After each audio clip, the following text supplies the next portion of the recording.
اقترب للناس حسابهم وهم في غفلة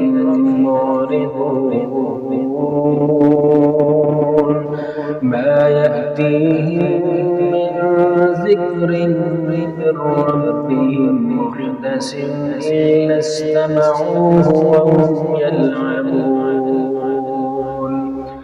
لاهية قلوبهم وأسروا النجوى الذين ظلموا هل هذا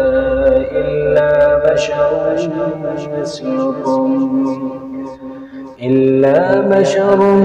مثلكم أفتأتون السحر وأنتم تبصرون قال ربي يعلم القول في السماء والأرض وهو